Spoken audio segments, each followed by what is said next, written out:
నమస్తే, నేను Sujatha. Welcome to master TV. ఇది సామాన్యుడి స్వేచ్ఛకు సంకేతం. ఇక డీటెయిల్స్ చూస్తే, బాపట్ల నియోజకవర్గంలో ఆల్ తెలుగు ప్రజా పార్టీకి ఆదరణ పెరుగుతోంది.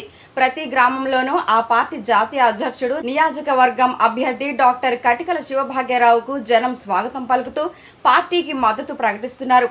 బాపట్ల జిల్లాలోని గుడిపూడి గ్రామంలో డాక్టర్ కటికల శివభాగ్యరావుకు ప్రజలందరూ ఘనంగా స్వాగతం పలికారు. ఈ కార్యక్రమంలో నల్లూరి కిషోర్ బాబు, గుమ్మడి రాజమోహన్, కంచెర్ల రత్నకుమార్, గుమ్మడి సామేలు, కంచెర్ల వందనం, కంచెర్ల అన్నమ్మ, గుమ్మడి పాప, అంబేద్కర్ తదితరులు ప్రసంగిస్తూ మద్దతు ప్రకటించారు. ఈ సందర్భంగా డాక్టర్ కటికల శివభాగ్యరావు మాట్లాడుతూ, మనం ఎదగాలంటే, అందరూ లక్షాధికారులు కావాలంటే ఆల్ తెలుగు ప్రజా పార్టీకి ఒక ఛాన్స్ ఇచ్చి అందరం అభివృద్ధి చెందడానికి అవకాశం ఇవ్వాలని పిలుపునిచ్చారు. ట్రైనింగ్ ఇచ్చిన ఏ పని చేసినా కూడా ఎప్పుడు కూడా నేను ఆశించలేదు, ఏమీ ఆశించలేదు. అంబేద్కర్ గారు చెప్పిందే చేసుకుంటూ వస్తున్నాను గత 40 సంవత్సరాల నుంచి. డాక్టర్ బిఆర్ అంబేద్కర్ గారు ఏదైతే చెప్పారో కూర్చొని అది నేను చేసుకుంటూ వస్తున్నాను. ఆయన చెప్పింది ఎక్కడ మాటలు చెప్పడం అనేది నాకు ఇష్టం ఉండదు. ఆయన ఏం చెప్తే అది చేయటం అనేది నా ధర్మం అనేసి భావించేసేసి డాక్టర్ బిఆర్ అంబేద్కర్ గారు ఏం చెప్పింది అదేవిధంగా praise the lord sir, praise the lord. ఎందుకంటే భగవంతుడు ఈ అవకాశాన్ని ఇచ్చాడు. ఎందుకంటే క్రైస్తవుని నమ్ముతాను కాబట్టి ఆయన చెప్పిన మార్గమే నీ తోటివారికి సహాయం చేయమని చెప్పారు కాబట్టి అది నాకు ఉద్యోగం రాకముందు నుంచి కూడా నేను చేస్తూ ఉన్నాను. ఉద్యోగం రాకముందు ఏం చేశారంటే అంబేద్కర్ యువజన సంఘం పెట్టేసి మా ఊర్లో కాలువలు కావచ్చు, ఇళ్ల స్థలాలు కావచ్చు, లేకపోతే పొలాలు కావచ్చు, ఇట్లా రకరకాల లైబ్రరీ పెట్టించడం కావచ్చు, అంబేద్కర్ స్టాచ్యూ కాబట్టి రకరకాలుగా అంబేద్కర్ సంఘం పేరు మీద పెట్టాను. పదవి అనేది నాకు ఎప్పుడు పెద్ద ఇష్టం ఉండేది కూడా కాదు, చెప్పుకునేవాడిని కూడా కాదు. తర్వాత మా తల్లిగారి పేరు మీద, అమ్మగారి పేరు మీద, మా తల్లిని మాకు తెలియదు కూడా, చూడలేదు, చనిపోయారు చిన్నప్పుడే. అందుకనే దాసరి స్వామి గారు వాళ్ళు ఆల్మోస్ట్ నన్ను పెంచుకున్నారు ఈ ఊరిలో. మళ్ళీ ఈ ఊరు ఈ విధంగా గుర్తు చేసినందుకు బాధ ఉంది, సంతోషం ఉంది. ఎందుకంటే వాళ్ళు లేరనే బాధ ఉంది. చాలా కాలానికి మళ్ళీ వచ్చాను కాబట్టి మా తల్లిగారి పేరు మీద చూడకపోయినప్పటికి కూడా తల్లిదండ్రుల మీద అభిమానంతో, ప్రేమతోటి ఆల్మోస్ట్ ఒక 54 గ్రామాల్లో పుస్తకాలు ఇవ్వటం, ట్రైనింగ్ ఇవ్వటం, లేకపోతే గైడ్స్, ఇట్లా రకరకాలుగా నాకు తోచింది. రెడ్లేమో మీరు ఇన్ని లక్షల కోట్లు సంపాదించారని వాళ్ళు అంటున్నారు, వాళ్ళేమో మీరు ఇన్ని లక్షలు అనేసి వాళ్ళే చెప్పుకుంటారు. మనం చెప్పాల్సిన అవసరం లేదు, మనం ఎంక్వైరీ చేయాల్సిన అవసరం కూడా లేదు. మనకనేది ఒక పార్టీ లేదు, మనకు కూడా ఒక పార్టీ ఉండాలి. ఇక్కడ మాలలు కానీ మాదిగలు కానీ ఆల్మోస్ట్ ఈ రాష్ట్రంలోనే ఈ కులం వాళ్ళు ఓట్లు వేసుకుంటేనే 50 సీట్లు గెలుస్తాం. ఈ కులం వాళ్ళు ఎక్స్క్లూజివ్గా ఈ కులం వాళ్ళు నా కులం అనేసి వాళ్ళు, ఎందుకంటే వాళ్ళ కులం అని వాళ్ళు వేసుకుంటున్నారు. మా కులానికి కూడా ఒక పార్టీ ఉందని కానీ మనం వేసుకోగలిగితే 50 సీట్లు వస్తాయి. ఇక ఇప్పుడున్న రాజకీయ పరిస్థితి ఏంటంటే వాళ్ళు ఏం గెలుస్తారు, ఎవరు గెలుస్తారు, డబ్బు అనేది ప్రచారం నడుస్తుంది బాగానే, దానిలో డౌట్ ఏం లేదు. బట్ ఈ జాతికి ఏం కావాలి, ఇచ్చే 10,000 రూపాయలు 5,000 రూపాయలు ఏదైతే డబ్బు పెట్టి కొనుక్కుందాం అనేసి వాళ్ళు చూస్తున్నారు. ఇప్పటిదాకా మనకనేది ఒక పార్టీ లేదు కాబట్టి క్రైస్ట్ కానీ అంబేద్కర్ కానీ ఏం చెప్పారు, క్రైస్ట్ వ్యాపారం చేస్తే ఏం చెప్పారండి, జెరూసలేంలో చర్చిలో వ్యాపారం చేస్తుంటే వ్యాపారం చేసే వాళ్ళని తరిమి కొట్టారు యేసుక్రీస్తు. అంబేద్కర్ గారు మనకు ఓటు తీసుకురావడానికి ఎన్ని కష్టాలు పడ్డారో, ఎంత పోరాటం చేశారో పార్లమెంట్లో. ఆల్మోస్ట్ ఒక రోజంతా మాట్లాడాల్సి వచ్చింది మాకు ఓటు కావాలి అనేసి పటేల్తోటి. ఆ స్టోరీ చాలామంది తెలుసు కూడా. పవిత్రమైన మన ఓటుని మనం వేసుకుని మనకేం కావాలి, మనకు 10,000 5,000 కావాలా, లేకపోతే మన బిడ్డలు లక్షాధికారులు కావాలా? నా కోరిక ఏంటంటే ప్రతి కుటుంబం లక్షలాధికారి కావాలనేది నా కోరిక. నా పిల్లలు కానీ తల్లులు కానీ చెల్లెళ్ళు కానీ ఎవరైనా సరే, ఇప్పుడు మామగారు ఉన్నారు, ఆయన వయసు అయిపోయింది, ఇంకొక 50 సంవత్సరాలు బతుకుతారు. వాళ్ళ పిల్లలు వాళ్ళ మనవాళ్ళు కూడా ఇలాగే ఉండాలా, లేకపోతే లక్షాధికారి కావాలా? లక్షలు సంపాదించాలంటే 5,000 10,000 తీసుకుంటే లక్షలు రావు. మనం కూడా వ్యాపారం చేసుకోవటానికి కానీ, వ్యవసాయం చేసుకోవటానికి కానీ, వ్యవసాయం చేయాలంటే భూమి కావాలి. భూమి లేని ప్రతి ఒక్కరికి కూడా కనీసం 3 ఎకరాలు భూమి ఉండాలనేసి మన మేనిఫెస్టో. కడప రెడ్లు తమ భూములు కబ్జా చేస్తున్నారని మంత్రి ధర్మాన ప్రసాదరావు ఆరోపించారు. సిక్కోలో జరిగిన కళింగ కోమట్ల సమావేశంలో మంత్రి ప్రసంగించారు. కడప నుంచి వచ్చి ఇక్కడ అజమాయిషీ చెలాయిస్తానని అంటున్నారని, దీన్ని నేను అవమానంగా భావిస్తున్నానని అన్నారు. కడప నుంచి ఎవడో వచ్చి చెప్పాడు, నేను సుబ్బారెడ్డిను ఈ భూమి దొబ్బేస్తాము, మాకు వచ్చేస్తాడు. నీవు ఎవరిని ఇక్కడ రమ్మన్నాడు? శ్రీకాకుళం పెట్టి నీ అబ్బగారు సొమ్ము అనుకున్నావు, యుద్ధమెత్తా ఉంటాం బొమ్మని చెప్పాను. మన ఫ్యామిలీ సేవ ఎవరో వాళ్ళు ఎవరో కూడా నాకు తెలియదు, పార్టీ యాక్ట్ నేను చూడను.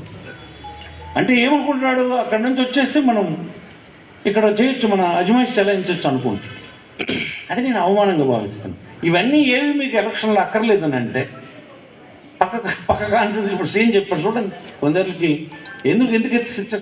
విశాఖ సాగర తీరంలో బిఎంఆర్డీఏ ఏర్పాటు చేసిన ఫ్లోటింగ్ బ్రిడ్జ్ తొలి రోజే సందర్శకులకు నిరాశ మిగిల్చింది. వైజాగ్లో ఫ్లోటింగ్ బ్రిడ్జ్ అని భారీ ఖర్చుతో ఏర్పాటు చేశారు. ఆదివారమే ప్రారంభించిన ఫ్లోటింగ్ బ్రిడ్జ్ మరుసటి రోజే సోమవారం తెగిపోయింది.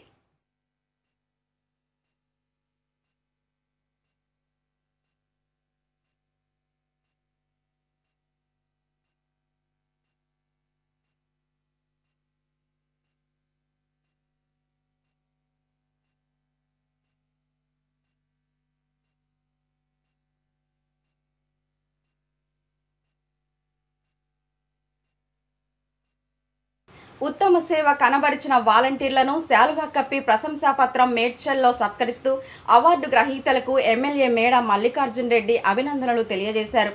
కడప అన్నమయ్య జిల్లా రాజంపేట నియోజకవర్గం సుడంపల్లి మండలంలో నిర్వహించిన వాలంటీర్లకు వందన కార్యక్రమాన్ని ఎమ్మెల్యే ముఖ్య అతిథులుగా పాల్గొన్నారు. ఈ కార్యక్రమంలో రాష్ట్ర డైరెక్టర్లు, మండల అధ్యక్షులు, సీనియర్ నాయకులు, కార్యకర్తలు, సచివాలయ సిబ్బంది, వాలంటీర్లు పాల్గొన్నారు. మనకి ఎన్నికలు వస్తున్నాయి, అప్పుడు తప్పకుండా మీరు వారిని ముఖ్యమంత్రి చేసుకునే విధంగా మీరు పనిచేయాలని చెప్పి మీకు తెలియజేస్తున్నాను.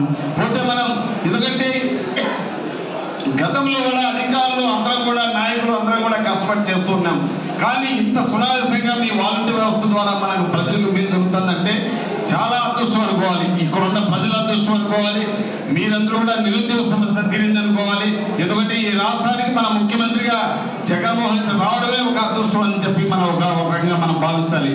ఎందుకంటే ఈరోజు ఏ చిన్న వ్యవహారమైనా ప్రజల నుంచి నిమిషాల ప్రకారం వారి ఇంట్లో ఉన్న సమస్యను మనం తెచ్చుకోవాలంటే ఒక వాలంటీర్ వ్యవస్థ ద్వారా ఈజీగా జస్ట్ 10 నిమిషాల్లో స్టేట్ అంతా అన్ని సమస్యలు పరిష్కరించే విధంగా ఈరోజు ముందుకు వెళ్తున్నాం. కాబట్టి మీరందరూ కూడా కష్టించి ఈ రాష్ట్ర భవితవ్యానికి మీరందరూ కష్టపడి మళ్ళీ ముఖ్యమంత్రిగా వచ్చేదానికి మీరందరూ కూడా కష్టపడి పనిచేసి ఈ రాష్ట్రానికి మంచి గౌరవం తేవాలని చెప్పి ఈ రాష్ట్ర ముఖ్యమంత్రి గారికి మన మంచి గౌరవం కావాలి. కాబట్టి మీరందరూ కూడా ఆ విధంగా పనిచేసి ఈ రాష్ట్ర ముఖ్యమంత్రిగా మళ్ళీ జగన్మోహన్ రెడ్డి గారిని చేసుకోవాలి. రాష్ట్ర వైద్య ఆరోగ్య శాఖ మంత్రి దామోదర్ రాజనరసింహతో government of western Australian health minister Amber Jade Sanderson సమావేశం నిర్వహించారు. గవర్నమెంట్ ఆఫ్ వెస్ట్రన్ ఆస్ట్రేలియాలో మెడికల్, పారామెడికల్, హెల్త్ కేర్ రంగాలలో ఉన్న ఉద్యోగ ఉపాధి అవకాశాలపై రాష్ట్ర మంత్రి దామోదర్ రాజనరసింహతో చర్చించారు. ఈ సందర్భంగా రాష్ట్ర మంత్రి మాట్లాడుతూ సీఎం రేవంత్ రెడ్డి ఆధ్వర్యంలో doctor Kaloji Narayana Rao health university ద్వారా నాణ్యమైన వైద్య విద్యను అందిస్తామని తెలిపారు.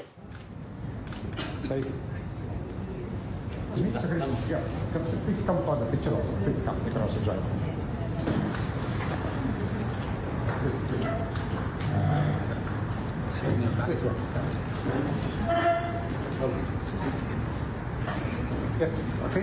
Already? Ready? Come back. Another important aspects like 901, like 911, like 108 here. That 108 is help us to reach the emergency places and bring them to the referral hospitals. So that can also be strengthened. we want to establish a model trauma care centers. So that also. రానున్న లోక్సభ ఎన్నికలలో గెలుపే లక్ష్యంగా BJP party చేపట్టిన విజయ సంకల్ప యాత్ర భద్రాద్రి కొత్తగూడెం జిల్లా అశ్వారావుపేటకు చేరుకుంది. అశ్వారావుపేట నియోజకవర్గ పరిధిలోని దమ్మపేటలో ఏర్పాటు చేసిన బహిరంగ సభకు ముఖ్య అతిథిగా నిర్మల్ ఎమ్మెల్యే ఏలేటి మహేశ్వర్ రెడ్డి పాల్గొన్నారు. అనంతరం ఎమ్మెల్యే మాట్లాడుతూ గత పాలకులు రాష్ట్రాన్ని దోచుకున్నారని, ప్రజా సంక్షేమానికి ఒక్క రూపాయి కూడా ఉపయోగించలేదని ఎద్దేవా చేశారు. గత 10 సంవత్సరాలుగా గత పాలకులను చూశారు. గత పాలకులు 10 సంవత్సరాలు ఈ రాష్ట్రాన్ని ఏ రకంగా దోచుకున్నారు, ఏ రకంగా ఈ రాష్ట్రాన్ని అప్పుల పాలు చేశారో మీకు తెలుసు. రూపాయి కూడా అట్టడుగు బడుగు బలైన వర్గాలకు చేరలే. ఎక్కడ పడితే అక్కడ కేవలం కుటుంబ పాలనలో ఈ రాష్ట్రం నడిగిపోయింది. అది మీరంతా కూడా కళ్ళారా చూశారు. అదే మాదిరి ఈరోజు ఇంకొక ప్రభుత్వం వచ్చింది. అదే తప్పుడు మాటలు, తప్పుడు వాగ్దానాలు, అబద్ధపు మాటలు, పూటకపు మాటలు. 412 హామీలు ఇచ్చారు. 412 హామీల్లో ఒక పెద్ద మనిషి చెప్తున్నాడు 2 హామీలు నెరవేర్చినారని. అయ్యా, ఒక్క హామీ అంటే, ఒక గ్యారంటీ అంటే దాంట్లో 3 హామీలు ఉన్నాయి. ఉచితంగా సిలిండర్ ఇవ్వాలా, ఉచితంగా బస్సు ఇవ్వాలా, 2500 రూపాయలు ప్రతి తల్లికి ఇవ్వాలా. 2500 వచ్చినాయా ఎవరికన్నా? ఒక్కసారి చేయలేమంటే ఎవరికైనా వచ్చినాయా? రాలే. 2500 రాలే. కానీ ఆ వ్యక్తి ఇప్పటికి 2 అయిపోయినాయి, ఇంకా 2 చేస్తున్నా అని చెప్తున్నాడు. పచ్చి మోసం, పచ్చి అబద్ధం. ఇంకా నువ్వు ఏ సంక్షేమ కార్యక్రమము చేయకుండా ఏ ముఖం పెట్టుకొని ప్రజల్లోకి వస్తున్నావు? ఏ ముఖం పెట్టుకొని ఈరోజు ఓటు అడుగుతున్నావు అని ప్రశ్నిస్తున్నాం. ఈ గ్యారంటీలు, వారంటీలు అంటే చెప్పినప్పుడైనా ప్రజలు త్వరలో మిమ్మల్ని నిలదీస్తారు. గ్రామాల్లో మీ ఎమ్మెల్యేలు తిరిగే పరిస్థితి రేపు ఉండదని చెప్పి తెలియజేస్తా ఉన్నారు. ప్రభుత్వం ఇచ్చిన హామీలు నెరవేర్చేదాకా గత ప్రభుత్వం చేసినటువంటి అవినీతి మీద నేను ఎంక్వైరీ చేయిస్తాను కదా. కాళేశ్వరం 1,00,000 కోట్ల కుంభకోణం జరిగింది. నేను నిరూపించకుంటే రాజకీయ సన్యాసం చేస్తానని పిసిసి అధ్యక్షుడిగా ఉన్నప్పుడు ఇదే రేవంత్ రెడ్డి గారు చెప్పారు కదా. మరి ఈ రోజు అదే రేవంత్ రెడ్డి ముఖ్యమంత్రిగా ఎందుకు? దారి దోపిడీకి గురైన 2,03,00,000 విలువైన బంగారు నగలు తూర్పుగోదావరి జిల్లా పోలీసులు రికవరీ చేశారు. ఈ సందర్భంగా ఎస్పీ జగదీష్ ఐపీఎస్ వెల్లడించారు. 4 స్పెషల్ టీంలను ఏర్పాటు చేసి పాత నేరస్తులను కదలికలను పరిశీలించుండగా రాజమహేంద్రవరం నుండి కొంతమంది అనుమానాస్పద వ్యక్తులను విచారించామన్నారు. నిందితుల నుండి 15 లక్షలు విలువైన 2 కార్లు స్వాధీనం చేసుకున్నామని ఎస్పీ తెలిపారు. రికవరీ చేసిన అధికారులను సిబ్బంది జిల్లా ఎస్పీ ప్రత్యేకంగా అభినందించి అప్రిషియేట్ సర్టిఫికెట్లు అందజేశారు.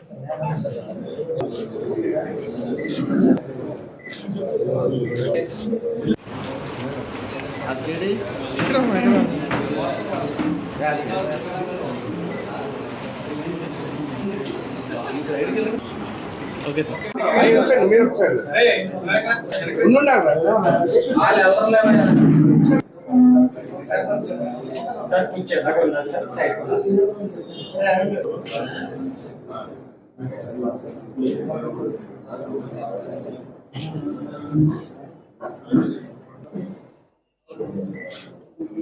హైదరాబాద్ సుందరయ్య విజ్ఞాన కేంద్రంలో భారత్ బచావో అఖిల భారత విద్యార్థులు సదస్సు కార్యక్రమాన్ని నిర్వహించారు.